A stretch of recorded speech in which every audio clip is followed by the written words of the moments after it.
ഈ ഒരു വീഡിയോ കേരളത്തിന്റെ തന്നെയാണ്.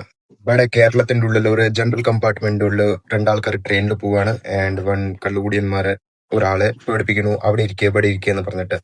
ആൻഡ് ഈ വീഡിയോ എടുക്കുന്ന ആളാന്ന് പറയണ ഇത് കേരളമാണ്, നിന്റെ നാടല്ല, സൂക്ഷിച്ച് ബിഹേവ് ചെയ്യുക. ഇതൊക്കെ എന്തുകൊണ്ടാ പെട്ടെന്നറിയോ? നമ്മളുടെ റെയിൽവേ മിനിസ്റ്റർ അശ്വനി എന്തോ പേരുണ്ട്, എനിക്കറിയില്ല. അവരുടെ ഒരു പ്രാവശ്യം ഇൻസ്റ്റാഗ്രാം അക്കൗണ്ട് എടുത്ത് നോക്കണം, 1 മില്യന്റെ കാട്ടിലും എത്ര ഫോളോവറാ.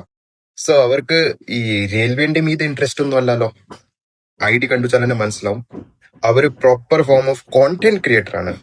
ചില കുറെ വലിയ റെസ്പെക്റ്റഡ് നേതാവ്, ഞാനിപ്പോ അവരുടെ പേര് പറയാൻ പറ്റില്ല, അവരുടെ റീൽ ഉണ്ടാക്കിയിട്ട് ഓട്ടിക്കും. അതല്ലാണ്ട് എത്ര ആൾക്കാരുടെ റീൽ ഉണ്ടാക്കി ഓട്ടിക്കും. സോ അവർക്ക് ഈ ഒരു ആരെങ്കിലും ഒരു റെസ്പെക്ട് പറഞ്ഞു വെച്ചാൽ ഒരു റിക്വസ്റ്റ് ചെയ്യണം. ഫോർ എക്സാമ്പിൾ, ഈ കോണ്ടന്റ് ക്രിയേഷന്റെ ഒരു ജേർണി നിങ്ങളുടെ കഴിഞ്ഞു വെച്ചാൽ ഒരു പ്രാവശ്യം ഒന്ന് റെയിൽവേയിൽ പോയിട്ട് നോക്കി. ഇതുവരെ നിങ്ങൾക്ക് എപ്പോഴെങ്കിലും തത്കാൽ ടിക്കറ്റ് കിട്ടിയിട്ടുണ്ടോ? രാവിലെ 10-11 മണിക്ക് ഇരുന്നിട്ട് തത്കാൽ ടിക്കറ്റ് ആർക്കും കിട്ടാൻ സാധ്യതയില്ല.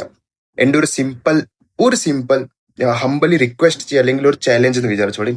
ഞാൻ പറയാണ്, നിങ്ങളെ ലൈവ് ചാനലിൽ വരും railway minister and Tatkal ticket book ചെയ്തു വെച്ചാൽ ഞാൻ എന്റെ ഈ വീഡിയോ ഉണ്ടാക്കലൊക്കെ നിർത്തും. ഇതിന്റെ മീതെ നിങ്ങളുടെ എന്താ അഭിപ്രായം കമന്റ് സെക്ഷനിൽ വന്നിട്ട് എന്തായാലും പറയണം.